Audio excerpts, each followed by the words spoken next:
Okay, good morning, good afternoon, good evening, everybody. Today we are going to start with the chapter Framework for Preparation and Presentation of Financial Statement. Now see, accounting introduction के लिए मैंने अलग से एक lecture बनाया है. आई will upload that. Okay, कि कौन कौन से चैप्टर आपको एडिशन हुए हैं, डिलीशन हुए, एवरीथिंग. तो पूरा जो इंट्रोडक्शन है and how the marks analysis will be, उसके लिए मैं एक अलग से लेक्चर बनाऊंगा इंट्रोडक्शन ऑफ अकाउंट करके. तो that I will upload, that you can see to it. और ये जो चैप्टर है framework for preparation and presentation of financial statement, तो आपको एक चैप्टर आता है फाइनल अकाउंट्स.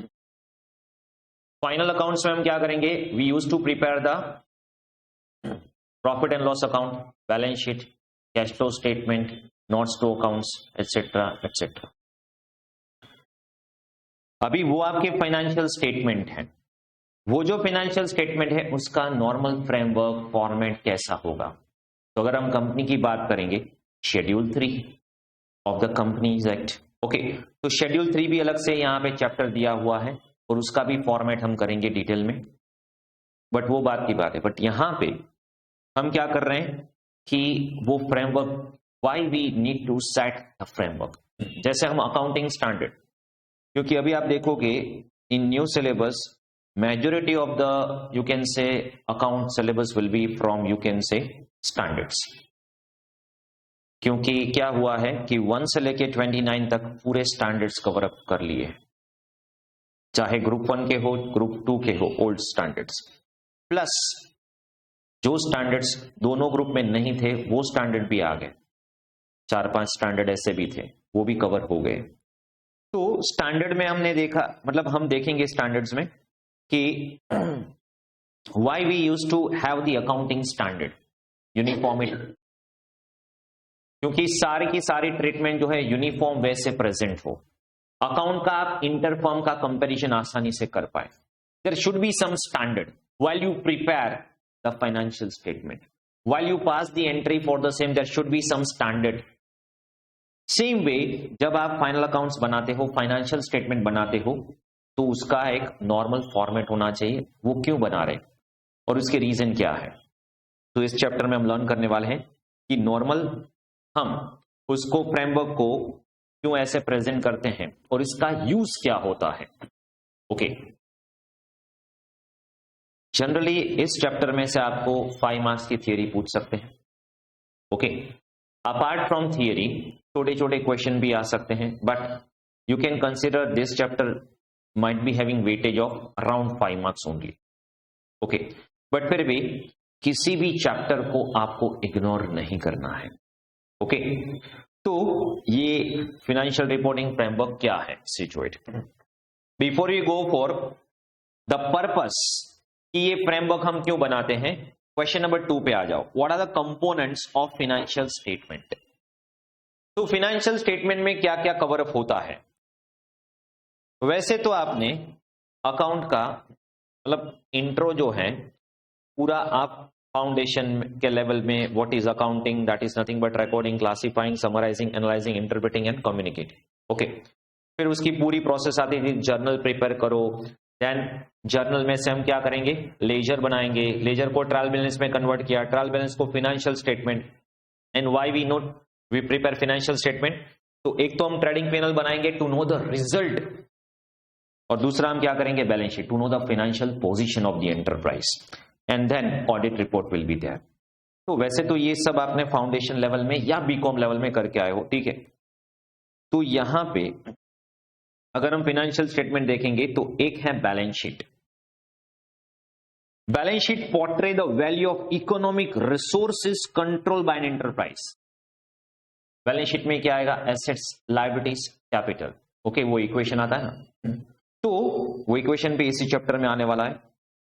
तो जो भी एंटरप्राइज है उसने कितने, उसके पास रिसोर्सेज अवेलेबल हैं, और वो रिसोर्सेज के सामने उसकी लायबिलिटी भी होगी. Okay, it provide the information about liquidity and solvency of enterprise. Balance sheet हम क्यों बनाते हैं, एक बात समझना, बैलेंस शीट जो भी होती है दैट इज एज ऑन. क्यों, वो पर्टिकुलर डेट की होती है, as on date. Balance sheet जब भी हम बनाएंगे पर्टिकुलर डे के लिए बनाएंगे, as on 31 March 23 and all. तो पर्टिकुलर डे को कंपनी की या एंटरप्राइज की क्या पोजीशन है, that you will be able to know with the help of balance sheet. Generally हम ईयर एंड में बनाते हैं, so that we'll be able to know the position of a company for a particular year end. Okay, it also provides the information। और FM में, मतलब FM अभी भी है, FM में एक चैप्टर आएगा रेशियो एनालिसिस, जिसमें हम बैलेंस शीट के बेसिस पे काफी सारे रेशियोज करेंगे, जिससे हमें कंपेयर कर, जिससे क्या होगा कि will be able to know कि लिक्विडिटी पोजीशन क्या है, ओके, सॉल्वेंसी कितनी है, प्रॉफिटेबिलिटी कितनी है। तो वो आप कैसे कैलकुलेट कर सकते हो, with the help of that balance sheet, as on the position given in balance sheet. Okay, which is useful for predicting the ability of enterprise to meet financial commitment as they fall due। तो मेरे पास resources कितने हैं, okay, assets, और उसके सामने मेरे जो commitments हैं, मेरी जो लायबिलिटीज हैं वो कितनी है। क्या मैं मेरी कमिटमेंट जो है, लायबिलिटी जो है, वो जो फॉल ड्यू हो रही है एज ऑन पर्टिकुलर डे, वो मैं फुलफिल कर सकता हूं कि नहीं कर सकता हूं। That will be portrayed with the help of balance sheet। Profit and loss, see before we go for practical, थोड़ा आप एक बात समझ लेना, भले ये अकाउंट हो, बट कंसेप्चुअल आपको जितनी क्लैरिटी होगी उतना आपके लिए आसान हो जाएगा, ठीक है। आगे मतलब कंसेप्चुअली लर्न करना, प्रैक्टिकल सॉल्व करना। Profit and loss, profit and loss क्या पोर्ट्रे करेगा, जनरली प्रॉफिट एंड लॉस का हेडिंग हम क्या देते हैं, profit and loss for the year ended. तो वो पूरे साल का, पर्टिकुलर पीरियड का होता है, क्योंकि यहां पे हम पर्टिकुलर पीरियड मतलब ईयर का हम पूरा ऑपरेशन कैलकुलेट करते हैं टू नो द रिजल्ट, कि आपने कितना रेवेन्यू जनरेट किया, उसमें से आपने कितना एक्सपेंस आउट कर दिया, and then what is the profit available for the enterprise. फिर हम प्रिपेयर करेंगे कैश फ्लो स्टेटमेंट। क्या कैश फ्लो स्टेटमेंट सारे एंटरप्राइज को कंपलसरी है? नहीं, वो तो हम देखेंगे अकाउंटिंग स्टैंडर्ड 3 में, as well as accounting standard 3 भी एज इट इज रखा है, और उसके साथ कैश फ्लो स्टेटमेंट भी आएगा। मतलब यहां पे एक स्टैंडर्ड भी आने वाला है, उसी का प्रैक्टिकल चैप्टर भी आने वाला है, तो वहां पे हम देखेंगे। तो cash flow statement shows the way of enterprises generated cash and the way they have been used in accounting period. Generally हम क्या करेंगे, normally we used to prepare the cash balance, cash account, मतलब जो भी receipts and payment हुए, but यहां पे cash flow statement क्यों बनाते हैं, to know the cash movement with respect to activities. Operating में कितना कैश इनफ्लो आउटफ्लो हुआ, ओके, इन्वेस्टिंग में कितना कैश इनफ्लो आउटफ्लो हुआ, फिनेंस में कितना हुआ, वो सब हम कैश फ्लो में आगे देखेंगे AS3 विथ चैप्टर। और लास्ट में हम नोट्स एंड शेड्यूल्स प्रिपेयर करेंगे। बैलेंस शीट का जो भी फॉर्मेट है, आप आगे शेड्यूल 3 का एक लेक्चर देखोगे, ओके, मतलब हम करेंगे आगे, तो उसमें आएगा शेड्यूल 3 का पूरा format, profit and loss account, balance sheet, और उसमें सारी नोट्स आती है। Notes should be in chronological order. कैसे करेंगे, किसकी नोट्स देना है, वो मैं शेड्यूल 3 में आपको बताऊंगा फॉर्मेट में। तो notes and schedule will be forming part of the main financial statement. Okay, note schedule present supplementary information explaining different items of financial statement. कई बार हमें कुछ डिस्क्लोजर देना होगा, तो डिस्क्लोजर भी आप कहां पे देने वाले हो, in a form of notes to accounts. This में include disclosure about the risk and uncertainty of the enterprise. वो then after accounting policies, segment report, report on operation, ये सब आप डिटेल में दोगे। और कितने कितने डिस्क्लोजर देना है, तो वो हमें अकाउंटिंग स्टैंडर्ड भी बताएगा और रिस्पेक्टिव चैप्टर भी बताएगा। ओके, तो ये है कंपोनेंट ऑफ फाइनेंशियल स्टेटमेंट। अब ये कंपोनेंट ऑफ फाइनेंशियल स्टेटमेंट है, वो कौन कौन यूज करते हैं, मतलब हु आर द यूजर्स जिसको ये रिक्वायर्ड है और क्यों। तो ये भी आपने बेसिक जो है फाउंडेशन में आप सब करके आए हो, बट फिर भी यहाँ पे हम थोड़ा रिपीट कर देंगे कि users of the financial statement क्या है, सब फील्ड ऑफ अकाउंटिंग कौन सा है, बुक कीपिंग और इसमें डिफरेंस क्या है, and all this things, right. तो अगर आप देखोगे यूजर, तो आपको वैसे भी पता चल जाएगा कि फाइनेंशियल स्टेटमेंट कौन कौन यूज करता है। मान लीजिए आपको किसी भी कंपनी में इन्वेस्ट करना है, तो आप मतलब as an investor what you expect, आप कोई भी कंपनी के शेयर बाय करोगे तो आपकी एक्सपेक्टेशन क्या होगी, रिटर्न की, डिविडेंड मिलेगा रेगुलर, प्लस शेयर्स की वैल्यू में एप्रिसिएशन होना चाहिए। एप्रिसिएशन कब होगा, तो कंपनी की पोजीशन जैसे जैसे अच्छी होती जाएगी, that is how appreciation will be there. Company की इमेज मतलब overall that matters a lot.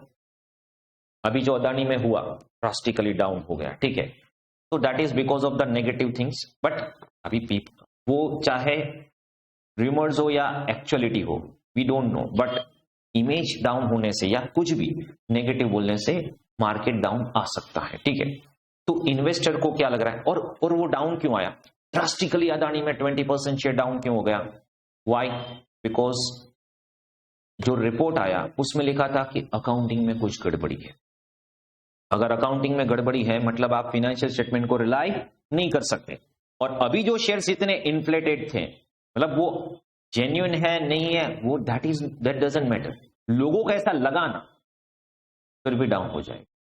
सोचिए, तो इन्वेस्टर क्या एक्सपेक्ट करते हैं कि आप अपना जो भी अकाउंट है वो हमें प्रेजेंट करें ट्रू, और यू कैन से फाइनेंशियल पोजीशन जो है वो ट्रू एंड फेयर होनी चाहिए। तो इन्वेस्टर क्या एक्सपेक्ट करेंगे? Risk capital R concern with the risk inherent and the provider of risk capital R concern with the risk inherent and return provided by their investment. क्योंकि investor तो क्या है, हम जितना रिस्क ले रहे हैं इस कंपनी में उतना रिटर्न हमें मिलना चाहिए। कोई कंपनी ज्यादा रिस्क है तो people will expect more and more return. They are interested in information which enable them to assess ability of enterprise और टू पे डिविडेंड। तो उसको इंटरेस्ट क्या है फाइनेंशियल स्टेटमेंट में कि भाई कंपनी का मूवमेंट कैसे हो रहा है, रिजल्ट क्या आ रहा है, पॉजिटिव आ रहा है कि नहीं आ रहा है, कंपनी डिविडेंड लास्ट कितने ईयर से डिक्लेयर कर रही है, कंपनी की फाइनेंशियल पोजीशन क्या है, लिक्विडिटी पोजीशन क्या है। तो ये सब चेक करने के बाद जाके आप किसी कंपनी में इन्वेस्ट करोगे। हाँ, वो अलग बात है, कोई लोग तो शेयर मार्केट में टिप पे रिलाई करते हैं, टिप पे कभी रिलाई नहीं करना है। आपको एनालाइज करना है कि फाइनेंशियल पोजीशन क्या है, तो वो आप फाइनेंशियल स्टेटमेंट की हेल्प से कर सकते हो, ओके, अगर वो मैनिपुलेटेड नहीं है। फिर एम्प्लॉय को भी फाइनेंशियल स्टेटमेंट की रिक्वायरमेंट है। एम्प्लॉय को क्या काम है भाई? Employees and the respective group are interested in information about. अब देखिए, जिस ऑर्गेनाइजेशन के आप एम्प्लॉइज हो, आपका फ्यूचर उसके साथ कनेक्टेड है। वो कंपनी बंद हो गई तो, कंपनी लॉस में चलने लगी तो आपको एम्प्लॉयमेंट चेंज करना पड़ेगा। सो एम्प्लॉय को क्या इंटरेस्ट है कि कंपनी की स्टेबिलिटी प्रॉफिटेबिलिटी मेंटेन हो। वो कैसे पता चलेगा? Financial statement. They are also interested in enable them to accessibility of enterprise to pay. अभी रेम्यूनरेशन पे कर पाएगी, ग्रोथ कितना होगा, बोनस दे रही है नहीं दे रही है, एम्प्लॉयमेंट अपॉर्चुनिटी क्या है, ग्रोथ प्रोस्पेक्ट कैसे है इस कंपनी में। तो ये सब देखने के बाद मतलब वो सब कैसे प्रेजेंट करेंगे फाइनेंशियल स्टेटमेंट से उसको मिलेगा। तो दैट इज व्हाई ये ईच एंड एवरी यूजर है वो क्या करेंगे? फाइनेंशियल स्टेटमेंट को स्टडी करेंगे, यूज करेंगे। और इन सभी के लिए, ऑल स्टेक होल्डर्स के लिए we use to prepare the financial statement. तो दैट इज व्हाई हमें फ्रेमवर्क ऐसा बनाना है जो जनरल पर्पस हो। ऑडिट में भी एक वर्ड आएगा, जनरल पर्पस फाइनेंशियल स्टेटमेंट, क्योंकि ये सभी के लिए फाइनेंशियल स्टेटमेंट यूज होने वाले। तो आपका फॉर्मेट फ्रेमवर्क ऐसा होना चाहिए जो जनरल पर्पस सभी को, क्योंकि सभी को इंफॉर्मेशन अलग अलग चाहिए, तो सभी को जो जो इंफॉर्मेशन चाहिए वो मिल जाए, ऐसा आपका फ्रेमवर्क होना चाहिए। लेंडर को इंटरेस्ट क्या है? अभी आप लोन लेने जाओगे, क्या देखेंगे? वो रीपेइंग कैपेसिटी क्या है, आपसे डिमांड करेंगे 3 इयर्स का रिटर्न लेके आओ, ओके, फाइनेंशियल स्टेटमेंट प्रेजेंट करो, ऑडिट रिपोर्ट है तो वो प्रेजेंट करो। तो आपकी पोजीशन, अभी आप लोन लेने जा रहे हो, प्रिंसिपल अमाउंट मतलब जो इंस्टॉलमेंट है, वो इंस्टॉलमेंट अगर आप देखोगे, मान लीजिए किसी का इंस्टॉलमेंट है 20,000, पूरे साल में आपको 240 पे करना है। यहाँ पे प्रॉफिट आप शो कर रहे हो 2 लाख, बोले प्रॉफिट आपका 2 लाख, आप 240 कैसे पे कर सकते हो? नहीं, वो हम दिखा रहे हैं, ऐसा नहीं चलेगा। आप कम दिखा रहे हो, ऑन पेपर इतना शो कर रहे हो, दैट इज नॉट रिक्वायर्ड। यहाँ पे ऑन पेपर जो है उतना आपका रीपेइंग कैपेसिटी होना चाहिए, तब जाके आपको मनी देंगे। तो lenders are interested enable whether their loans and interest added to them will be paid when due. तो रीपेइंग कैपेसिटी से कंसर्न है, और वो आपकी प्रॉपर्टी और कितना कैश आप जनरेट करते हो पर्टिकुलर ईयर में, उसके ऊपर डिपेंड होता है। फिर सप्लायर एंड ट्रेड क्रेडिटर्स। अभी सप्लायर को, ट्रेड क्रेडिटर्स को क्या काम है? आपको क्रेडिट पे देंगे ना गुड्स, अभी आप लेके भाग गए, आपकी अगेन नो डाउट लेंडर्स जो है वो लॉन्ग टर्म के लिए देंगे, सप्लायर जो है वो शॉर्ट टर्म के लिए देंगे, and you will become the customer. आपको कभी कभी क्रेडिट भी देंगे, ओके। तो suppliers and creditor interested in information enable them to determine whether amount owing to them will be paid when due. No doubt they are short term, not like bank की जो long term होगा वो 30 days के लिए 60 days के लिए देंगे, but फिर भी वो जानना चाहेंगे कि आपकी पोजीशन कैसी है. Trade creditors are likely to interested over a shorter period than lenders. क्यों? क्योंकि लेंडर्स में लॉन्ग टर्म होता है, लोन आपको देंगे 2 साल के लिए, 3 साल के लिए, 5 साल के लिए, जबकि यहाँ पे 60-90 डेज 30 डेज के लिए आपको क्रेडिट देंगे, तो उसको शॉर्ट पोजीशन से मतलब है. Customers have the interest in information about continuation of enterprise.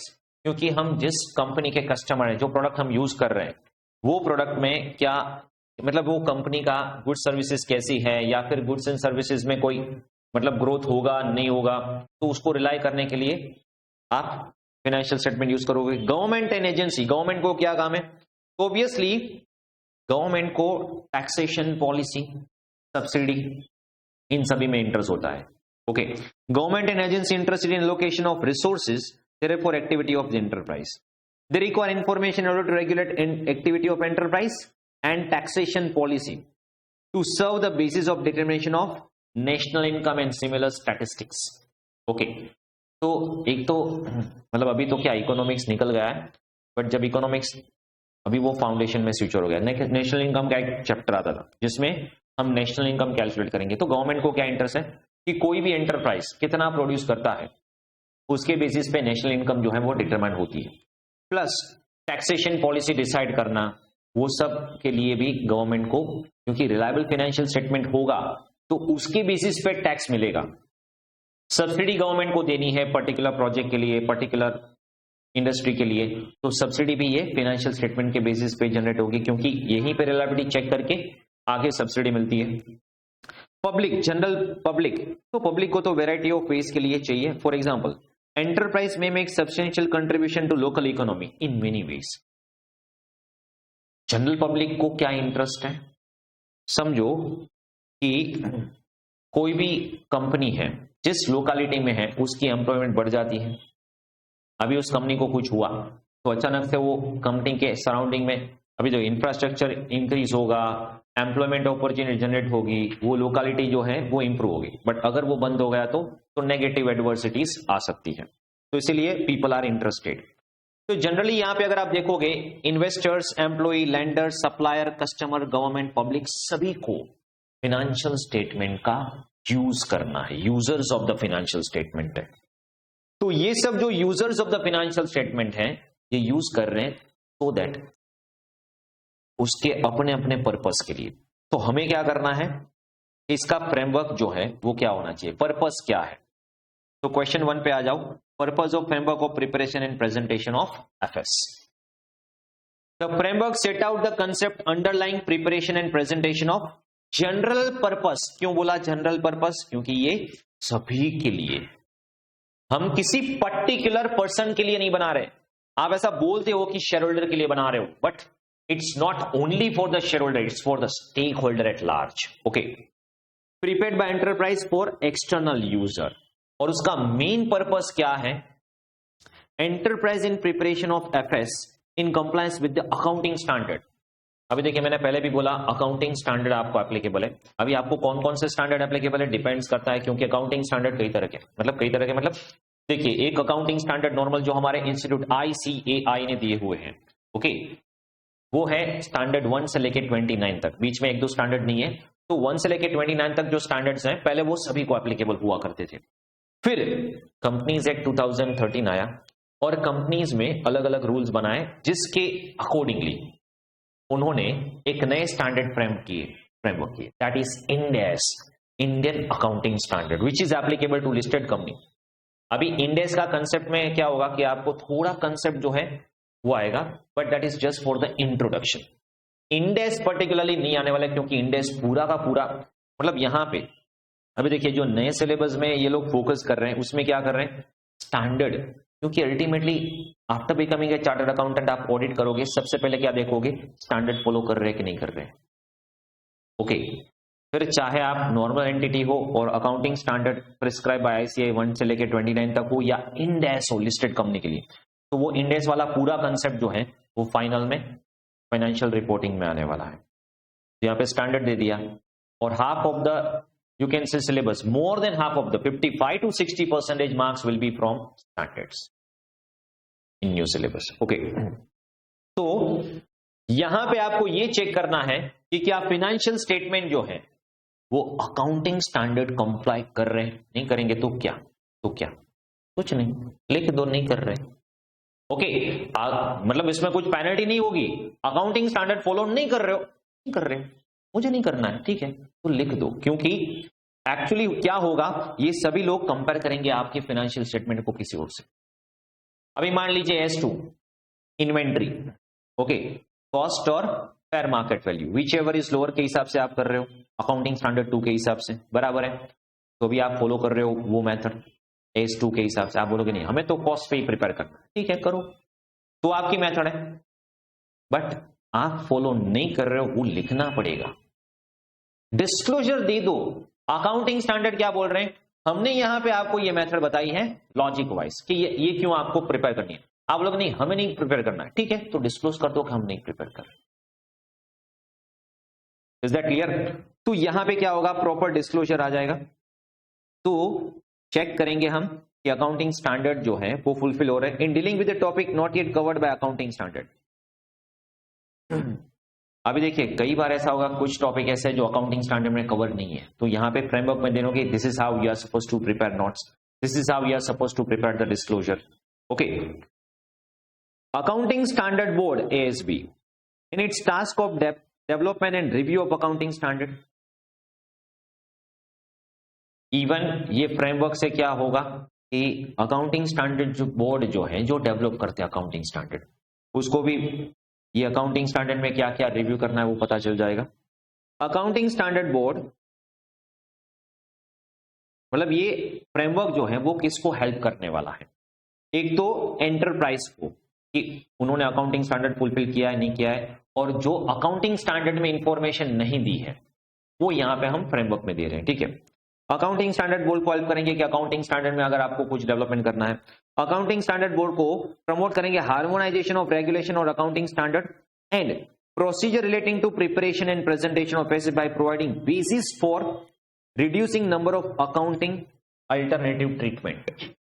कई बार क्या होगा कि एक ही ट्रांजैक्शन के आप अल्टरनेटिव ट्रीटमेंट दोगे, जिसकी वजह से क्या होगा कि अगर आपने अल्टरनेटिव 1 दिया तो आपका फाइनेंशियल पोजीशन अलग हो सकता है या रिजल्ट अलग हो सकता है, और अल्टरनेटिव 2 दिया तो अलग हो सकता है. तो यहां पे क्लैरिटी देना उसमें आपको हेल्प होगी प्रिपरेशन प्रेजेंटेशन में.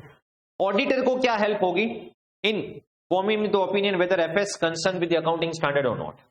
तो जब हम ऑडिट करेंगे तो हम रिपोर्ट देंगे, तो रिपोर्ट में हम लिखना होगा कि वेदर, अगर आप मतलब ऑडिट के चैप्टर में ऑडिट की ऑब्जेक्टिव देखोगे, ठीक है, तो what are the objective of the audit. Okay, तो हमें क्या करना है, रिपोर्ट देना है, और हमें क्या बताना है that financial statement are free from material misstatement due to error और fraud and financial statement are prepared in all material respect in accordance with the financial reporting framework. अभी मैंने जो बोला that definition is given in audit. Okay, तो audit में लिखा हुआ है कि फाइनेंशियल स्टेटमेंट जो है वो मटेरियल मिसस्टेटमेंट से फ्री है, ऐसा बताओ आप.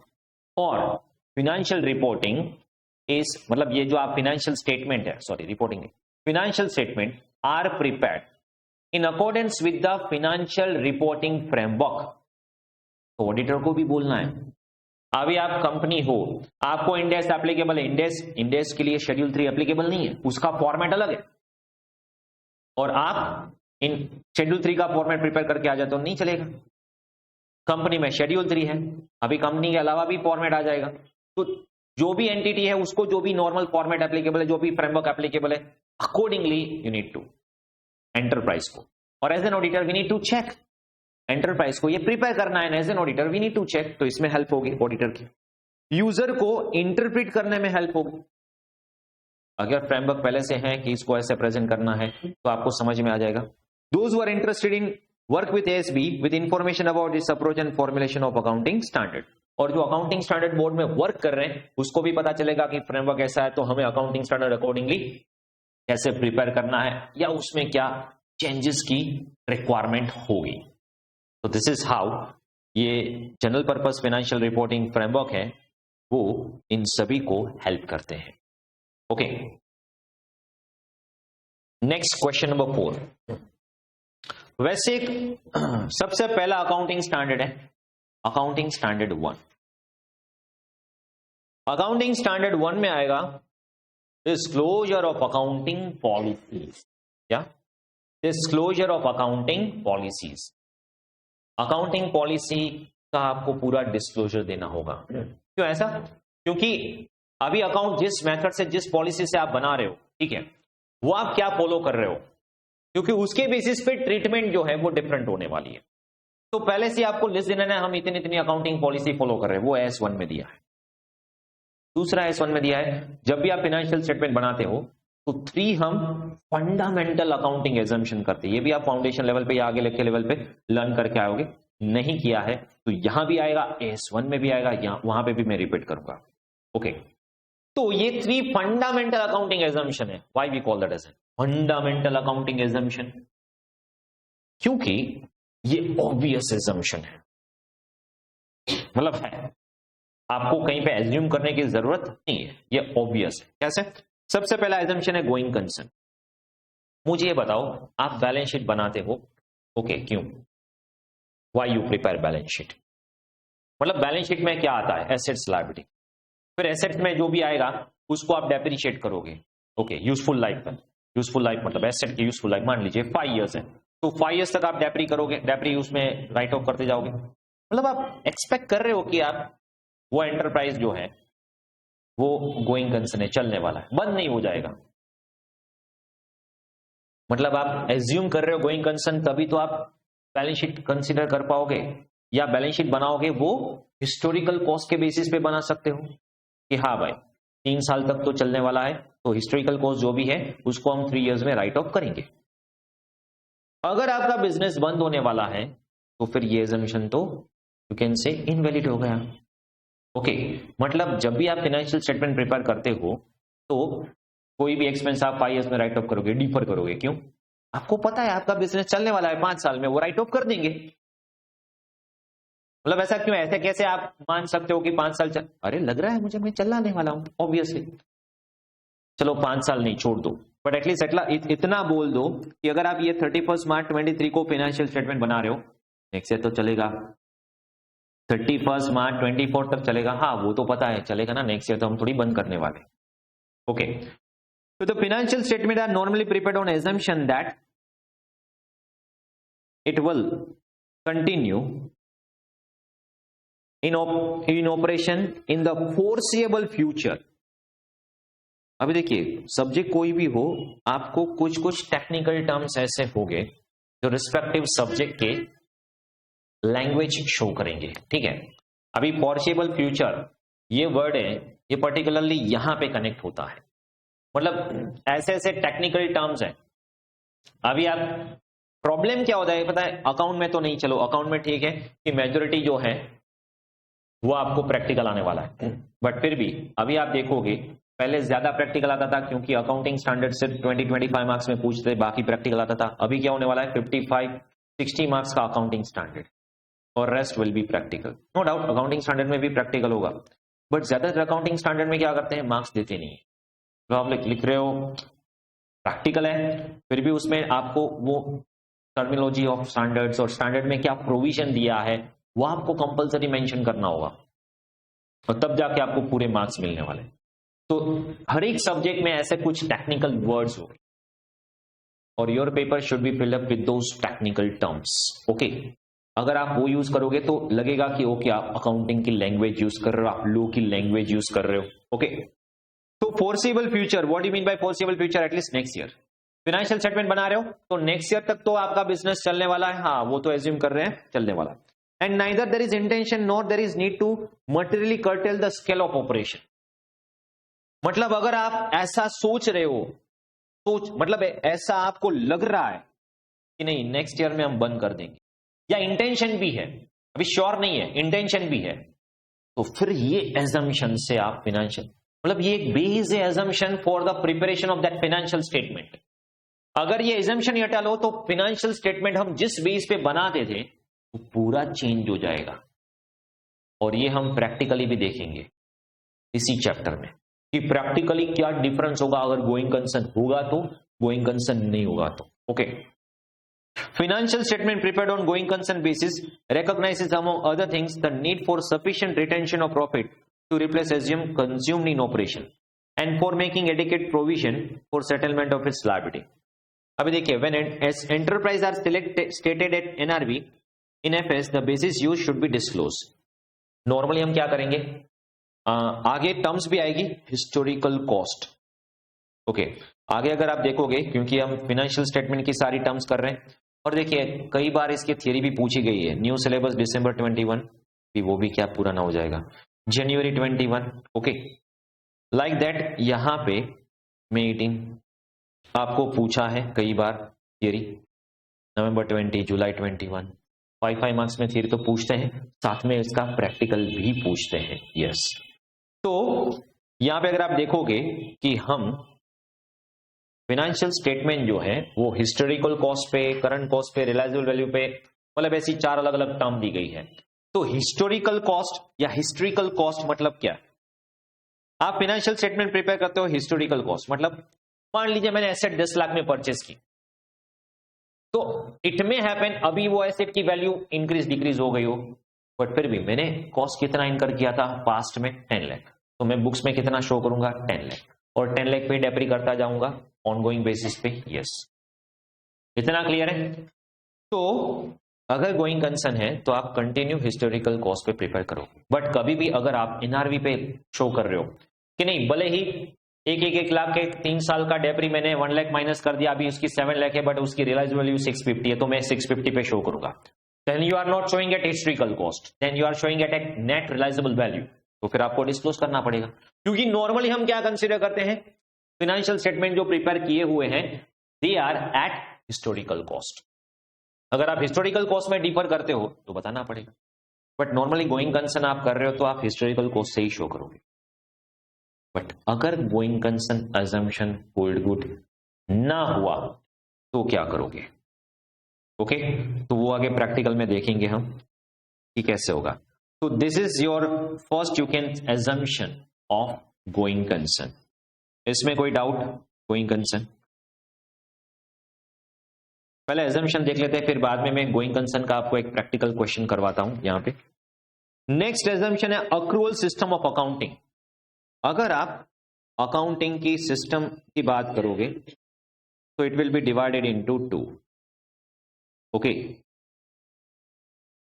Mercantile system of accounting and cash system of accounting. ऐसा कहीं पे आपने सुना होगा, पढ़ा होगा। ओके, मर्केंटाइल सिस्टम मतलब क्या? Accrual basis. अक्रूवल मतलब ये पीरियडिसिटी का कंसेप्ट फॉलो करते हैं। ओके, आगे कंसेप्ट भी आए थे फाउंडेशन में। ओके, पीरियडिसिटी कंसेप्ट मतलब क्या? जिस पीरियड की इनकम है वही पीरियड में बुक करना है, रिसीव हो या ना हो, और जिस पीरियड का एक्सपेंस है वही पीरियड में हमें बुक करना है, चाहे आपने पे किया हो या ना किया। And that is reason why outstanding, advance, receivable के कंसेप्ट आते हैं जो हम बुक करते हैं। ओके, तो वहां पे क्या होता है, मान लीजिए कि फाइनेंशियल ईयर 22-23 है। ओके, और ड्यू हुआ है, एक्सपेंस हुआ है 50,000, बट आपने पे कितना किया है, ये है ड्यू अमाउंट कि 50,000 एक्सपेंस हुआ है, बट आपने पे कितना किया है, ओनली 45। तो हम नॉर्मली फाइनेंशियल स्टेटमेंट कैसे प्रिपेयर करेंगे? अगर आप अक्रूवल सिस्टम से फॉलो करते हो, मर्केंटाइल सिस्टम फॉलो करते हो, तो आप क्या करोगे, प्रॉफिट एंड लॉस में 50,000 आएंगे। क्यों? क्योंकि आपका एक्सपेंस क्या है, 50,000। एक्सपेंस ऑफ पर्टिकुलर पीरियड कितना है, 50,000, और 5,000 कहां पे आएंगे, आउटस्टैंडिंग एक्सपेंस, लायबिलिटी। मतलब मान लीजिए आपने पे किया 45, तो याद है हम ऐसे करते थे फाइनल अकाउंट्स में।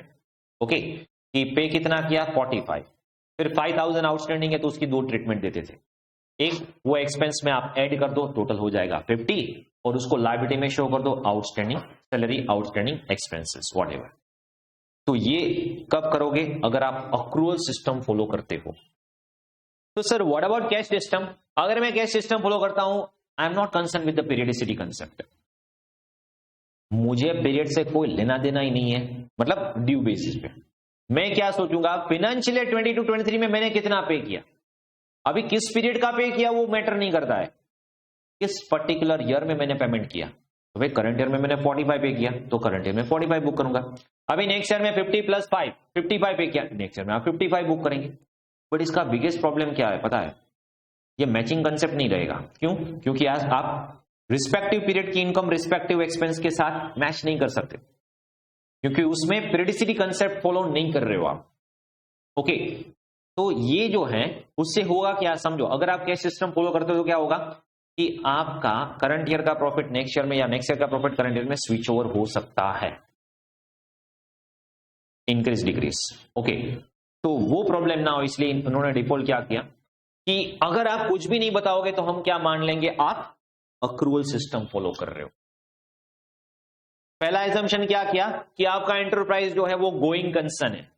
दूसरा एजम्पशन क्या किया कि आप accrual system of accounting follow कर रहे हो। Under this basis of accounting transaction recognise as soon as they occur whether or not cash or cash received or paid. चाहे कैश मिले नहीं मिले, चाहे कैश पे किया नहीं किया, वो मैटर नहीं करता है। ओके, आपने क्या किया, करंट ईयर का एक्सपेंस हुआ ड्यू बेसिस, अक्रू बेसिस पे आप बुक कर दोगे। That is what accrual system of accounting.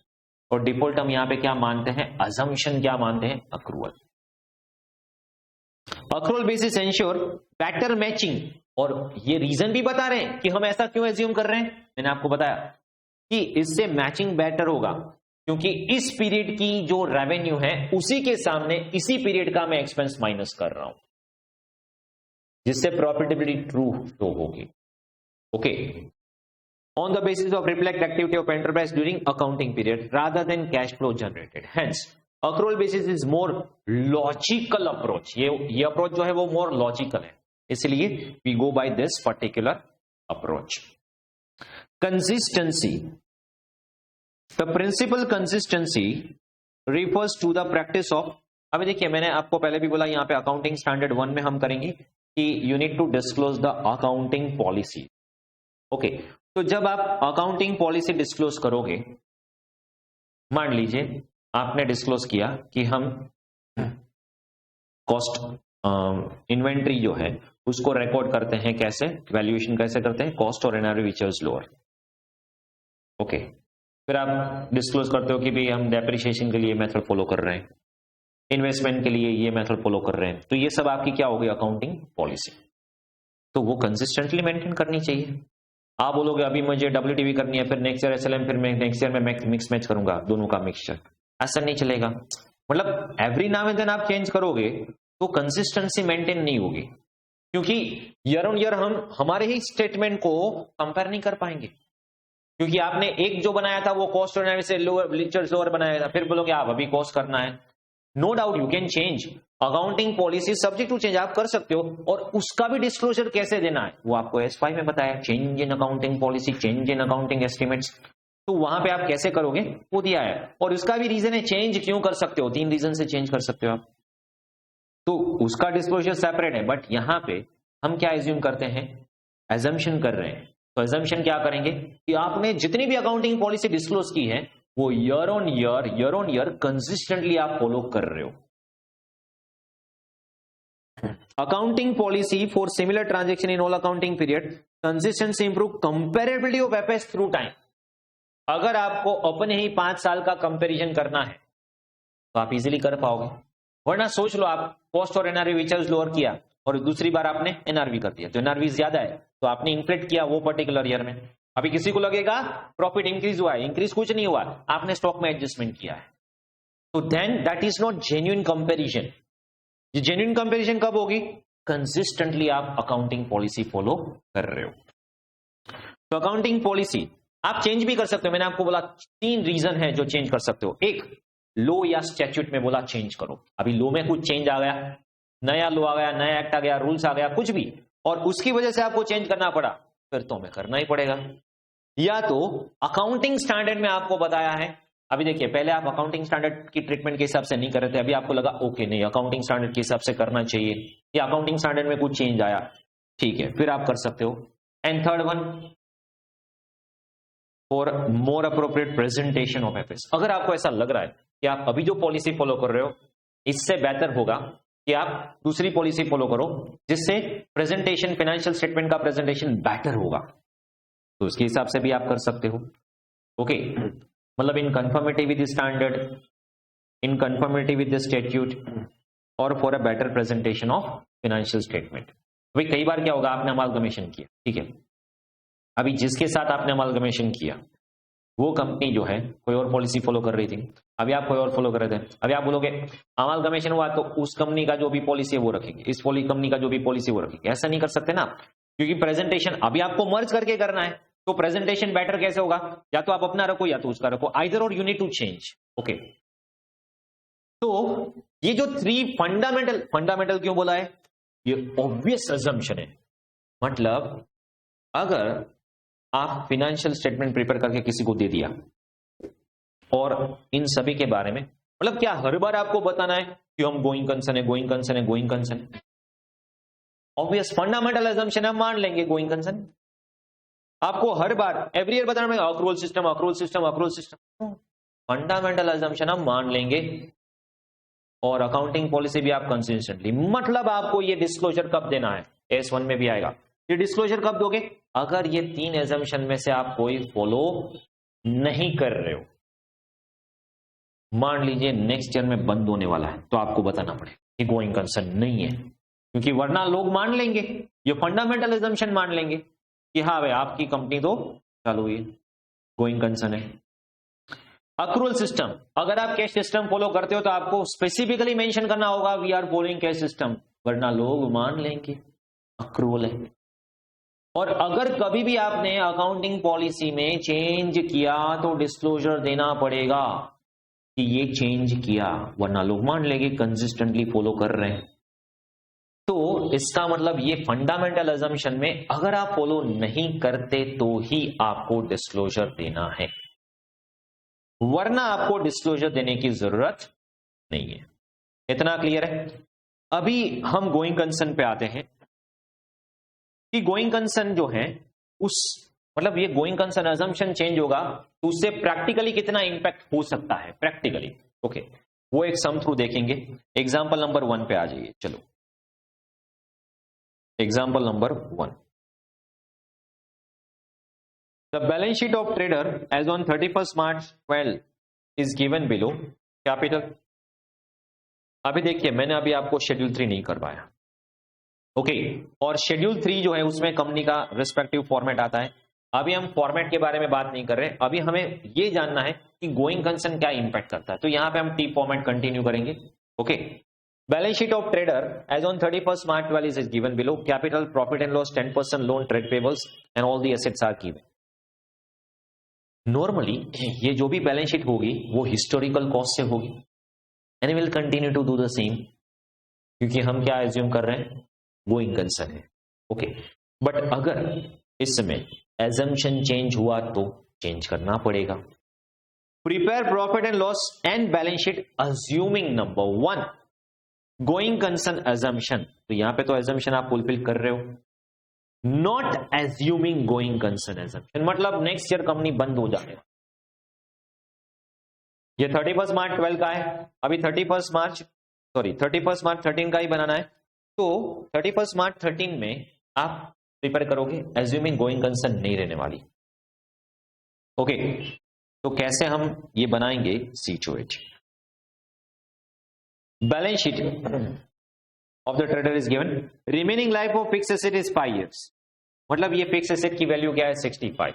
अगर आपको यहां बोला जाए कि रिमेनिंग लाइफ 5 years है, तो हम क्या करेंगे, गोइंग कंसर्न होने वाला है, 5 years तक चलेगा, तो हम क्या करेंगे, 1/5 एवरी ईयर हम बुक करेंगे।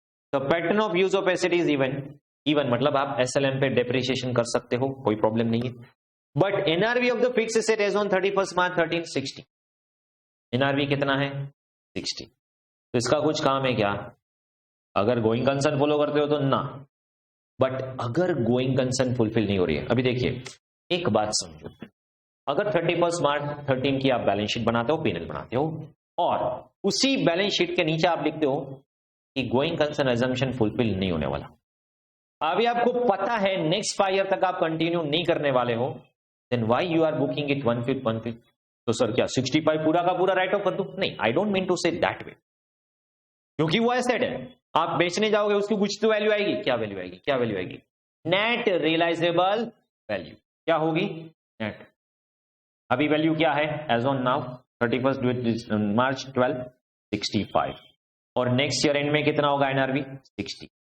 तो नॉर्मली जब आप गोइंग कंसर्न एजम्पशन होल्ड करोगे तब आप हिस्टोरिकल कॉस्ट से बुक करोगे, बट जैसे ही आपने एजम्पशन विड्रॉ कर लिया कि अभी गोइंग कंसर्न नहीं है, तो क्या होगा? ये एसेट तो अभी बेच, जितनी भी एसेट है वो आपको सेल आउट कर देनी होगी, और जो भी रुपीज आए उसको लायबिलिटी को पे ऑफ कर देने होंगे। तो अगर आप एसेट सेल करने जाओगे कितना मिलेगा?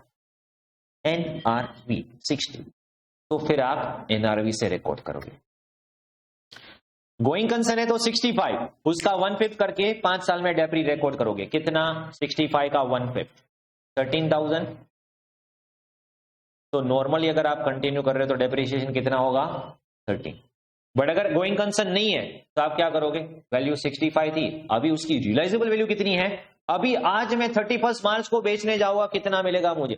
65,000 राइट ऑफ कर दो। डिफरेंस समझ में आया? गोइंग कंसर्न है तो, ना है तो बस आपको ये जो स्टेटमेंट बनाना है उसके हिसाब से बनाना। ओके, तो will draw the financial statement. तो यहां पे हम फाइनेंशियल स्टेटमेंट ड्रॉ कर लेंगे।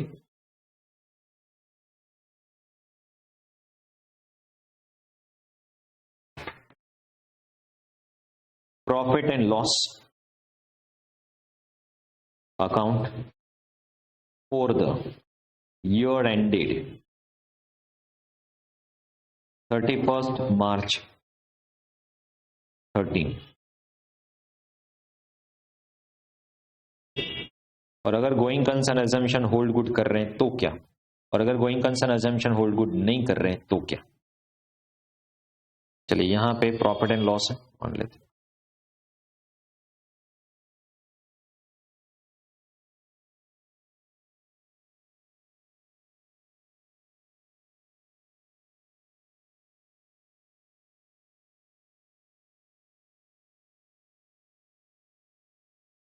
Open your book and draw with me. चलो, और जितने भी क्वेश्चन है वो सभी आपकी नोटबुक में कैलकुलेट होने चाहिए, ठीक है?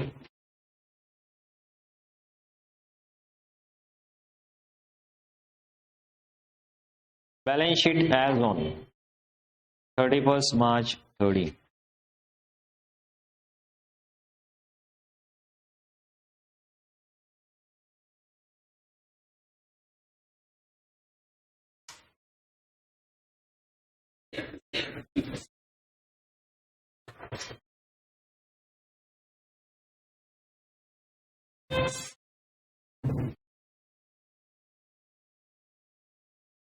अभी यहां पे क्या है?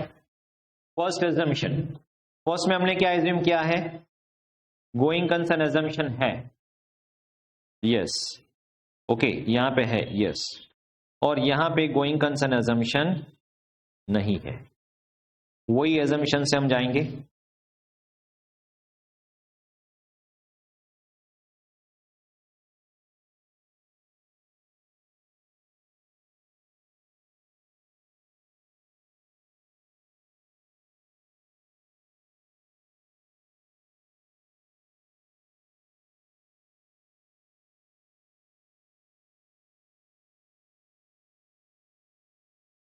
पहले हम क्या करेंगे? Assuming going concern is there, okay, उसके हिसाब से पहले कैलकुलेट कर लेते हैं, या साथ में ही करते जाते हैं, उसमें भी कोई प्रॉब्लम नहीं है, दोनों में डिफरेंस भी समझ में आ जाएगा आपको। ओके, चलो, तो सबसे पहले यहां पे फिक्स एसेट का एक एडजस्टमेंट दिया है। तो अगर आप एडजस्टमेंट देखोगे तो यहां पे क्या बोला है कि आप नॉर्मली यहां पे जब पैनल बनेंगे, ट्रेडिंग पैनल होता है, तो ट्रेडिंग पैनल में अगर आप देखोगे it will be like opening stock, purchases by sales by closing stock. अभी यहाँ पे हम क्या जीपी अलग से रिकॉर्ड नहीं कर रहे हैं, कर भी सकते हो, उसमें भी कोई प्रॉब्लम नहीं है। बाकी यहाँ पे सारे एक्सपेंसेस हम रिकॉर्ड करेंगे, ठीक है? और बैलेंस शीट में अगर आप देखोगे फिक्स एसेट यहाँ पे आपको दिया हुआ है, तो फिक्स एसेट की वैल्यू कितनी है 65। यहां पे हम क्या करेंगे, तो गोइंग कंसर्न एजम्पशन में आप डेप्रिसिएशन करोगे 1/5 विच इज 13,000। ओके, तो यहां पे उसकी वैल्यू आ जाएगी 52। जबकि जब आप going concern assumption all good करोगे तो यहां पे उसकी क्या आएगी एनआरवी, मतलब यहां पे हम 60 कंसीडर करेंगे। तो यहां पे जो होगा वो क्या हो जाएगा राइट ऑफ। 5,000 का आपको क्या करना पड़ेगा, राइट ऑफ करना पड़ेगा। Will record eight NRV of the asset.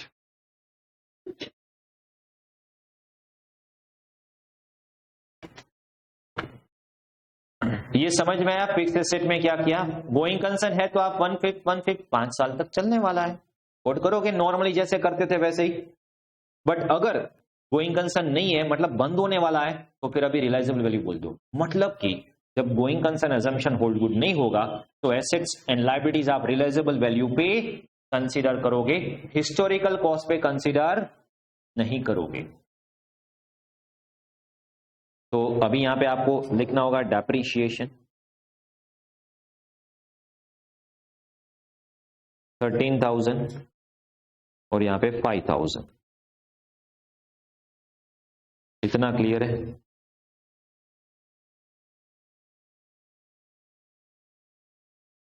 Next, तो ये हो गया। Next, trader purchases and sales in 12-13। Okay, चलो परचेज सेल्स की डिटेल तो अभी हमें देनी ही पड़ेगी, तो उसमें तो कोई चेंज होगा नहीं। परचेज जितने में किया उतने में होगा। तो यहां पे परचेज है 4 लाख।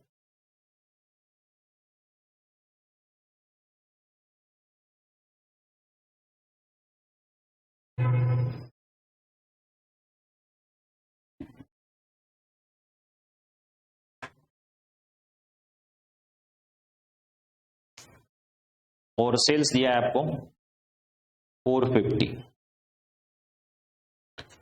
तो उसमें तो दोनों सिचुएशन में सेम रहने वाला है, उसमें कोई चेंज नहीं आएगा। ठीक है।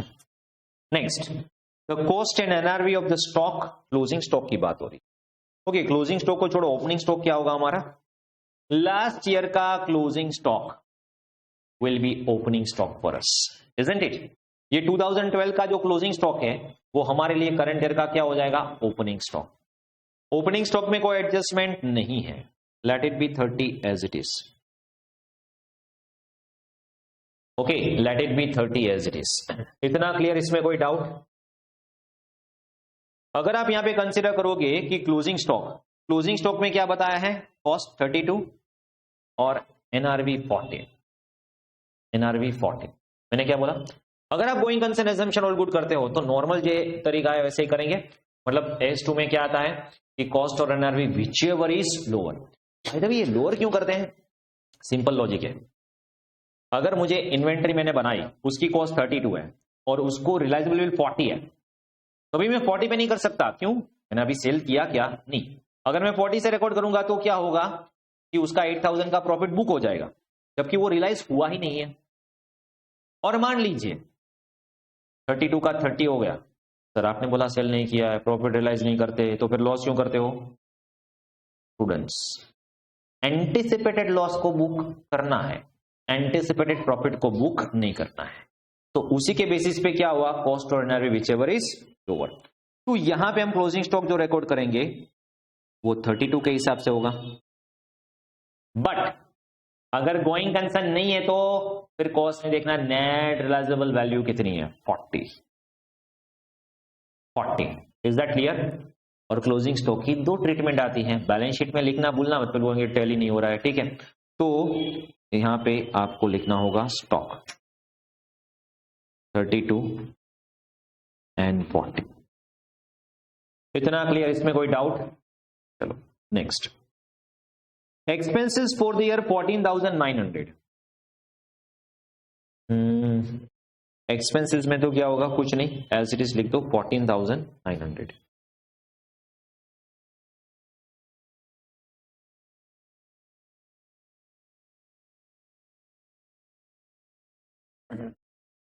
Okay, next, deferred cost is amortise equally over 4 years, मतलब यहां पे बोल रहे हैं ये डिफर्ड कॉस्ट 10,000, उसको आप इक्वली अमोर्टाइज करो। मतलब होगा क्या समझो, यहां पे मेरी डिफर्ड कॉस्ट है, ओके, और इसको मैं अमोर्टाइज करूंगा, कितना है 10,000, 1/4, मतलब 1/4 मतलब 2500 माइनस कर दूंगा, तो बैलेंस कितना आएगा 7500। अभी मैं कंटिन्यू कर रहा हूं मेरा बिजनेस, यस, तो बाकी का जो 3 years का है वो नेक्स्ट 3 years में मैं राइट ऑफ कर दूंगा, और यहां पे okay deferred cost for amortisation लिख दूंगा 2500, और यहां पे क्या होगा एवरी ईयर 2500 करके हम राइट ऑफ करते जाएंगे, 4 साल में राइट ऑफ हो जाएगा। बट अभी आपको पता है कि बिजनेस बंद कर रहे हो, ठीक है, तो फिर 4 साल की तो आप बात ही नहीं कर सकते, ओके। तो यहां पे क्या करेंगे, पूरा का पूरा 10,000 जो है वो अब भी इसी साल में आप राइट ऑफ कर दो, क्योंकि फ्यूचर ही नहीं है अभी, तो फिर क्या करेंगे, राइट ऑफ कर दो। इतना क्लियर, इसमें कोई डाउट?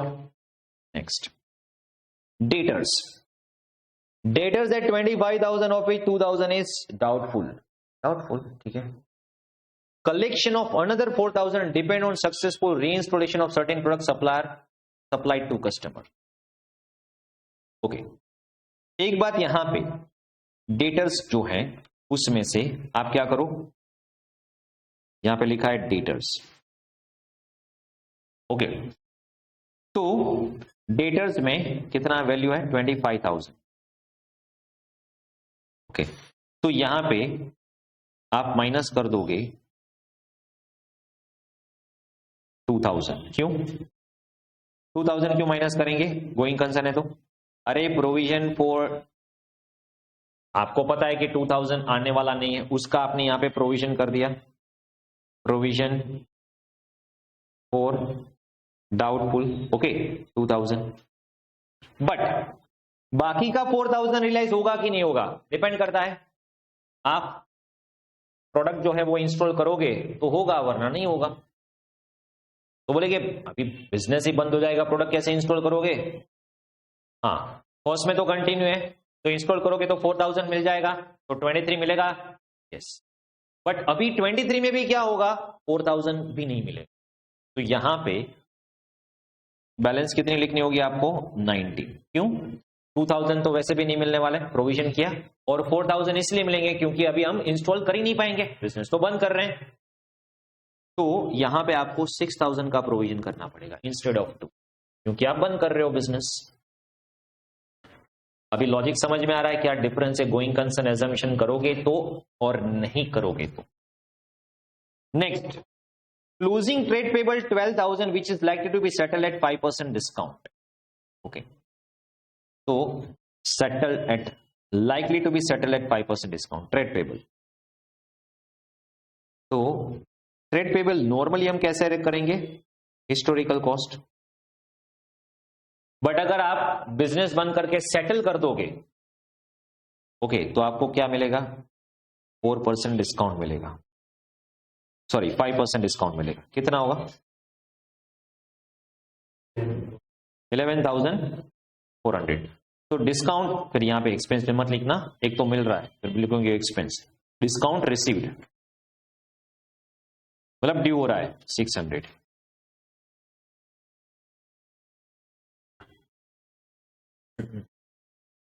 नेक्स्ट, कैश बैलेंस 3,700 है, वो तो ठीक है, तो सेम ही रहेगी, उसमें थोड़ा फर्क पड़ेगा कुछ।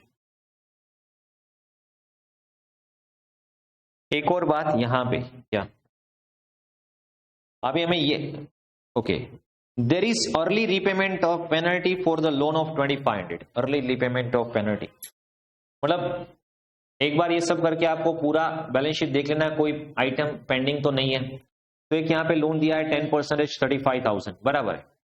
अभी लोन में कई बार क्या होता है कि अर्ली रिपेमेंट की पेनल्टी होती है, क्योंकि आपको लोन दिया है 5 साल में आप रिपे करोगे, तो 5 साल तक इंटरेस्ट मिलता रहेगा, अभी आप लोग नहीं अभी मुझे पेमेंट कर देना है, बिजनेस बंद हो रहा है, बिजनेस बंद होगा तो पेमेंट करना ही पड़ेगा ना, बैंक बोलेंगे ऐसा तो हमारा 5 years का लॉस होगा, तो फिर उसकी पेनल्टी लगाएंगे हम, टर्म्स ऑफ कंडीशन में लिखा होगा तो लगाएंगे। ओके, अर्ली रिपेमेंट की पेनल्टी। तो ये अर्ली रिपेमेंट की पेनल्टी किस में आने वाली है? अगर बंद करोगे तो, बिजनेस चालू है तो लोन भी चालू रहेगी, तो ये पेनल्टी कब आएगी?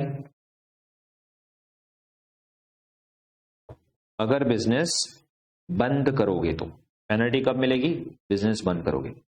तो यहां पे आपकी 10% लोन है 35,000, और यहां पे पेनल्टी के साथ आपको रीपे करना पड़ेगा। अभी तो किया नहीं है पेमेंट, बट जब करोगे तब कितना पे करना पड़ेगा with penalty?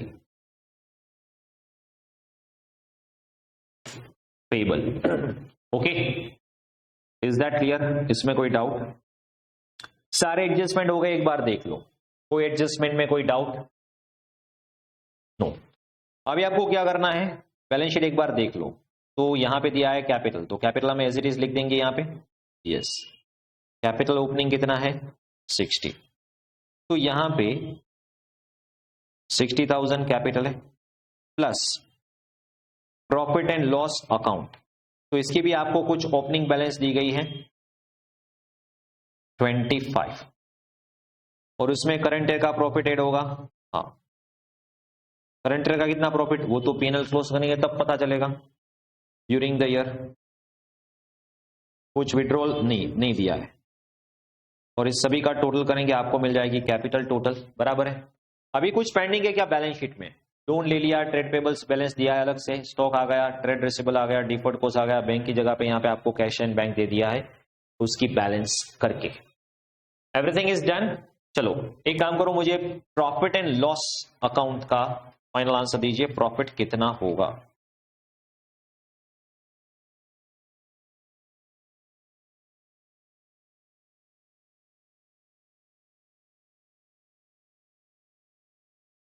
Profit transfer to balance sheet, sorry 19,600, और यहां पे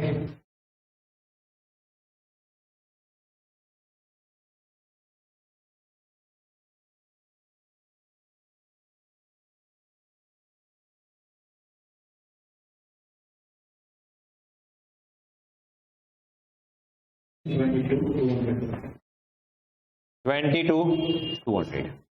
इसको आप बैलेंस शीट में कैपिटल में ऐड कर दो।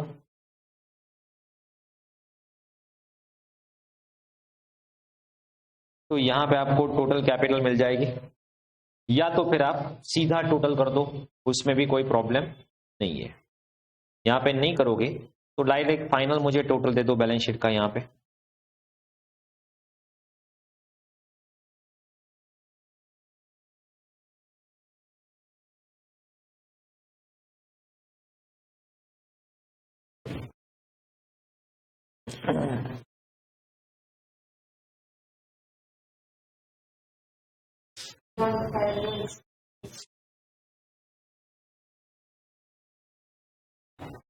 वन 51,600,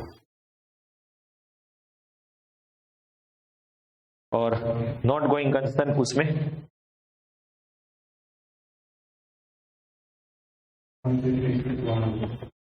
156,100। ठीक है,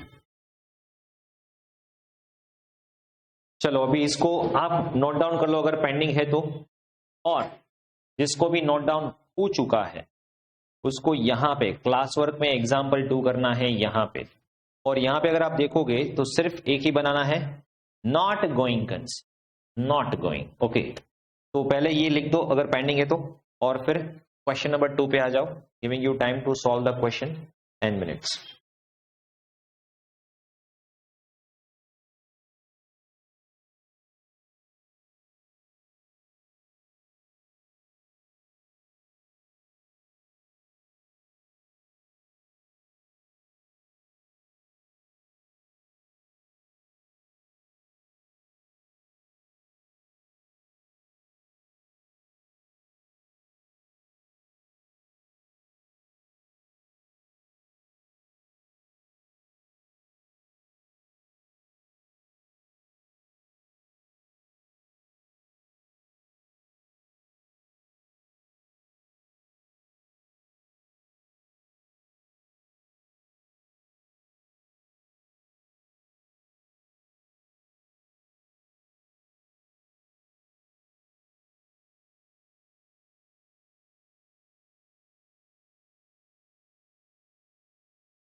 यहां पे सिर्फ P&L लिखा था, अगर आपने बैलेंस शीट भी बना दिया है no problem. Okay, so done with this profit and loss. Check the answer over here.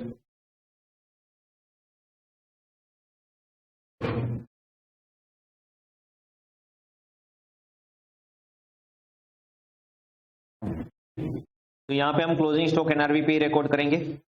GP आएगा 52। अगर आपने जीपी बाइफरकेट नहीं किया, no issues with that. Net profit आ जाएगा 10,000। चेक कर लो।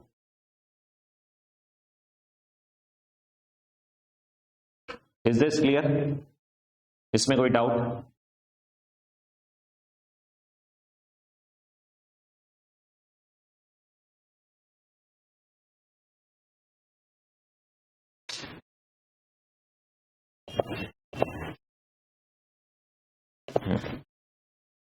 Okay,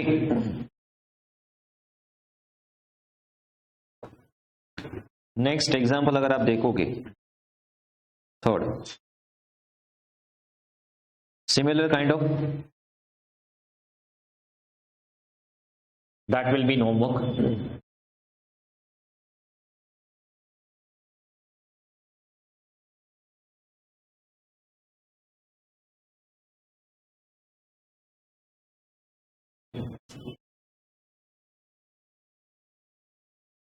You require to prepare not assuming going concern, ये भी सिमिलर टाइप ऑफ है। चलो यहां करोगे। अभी ये समझ में आ गया है? इसमें कोई डाउट है? तो ये दोनों क्वेश्चन होमवर्क में हो जाएंगे 3, 4।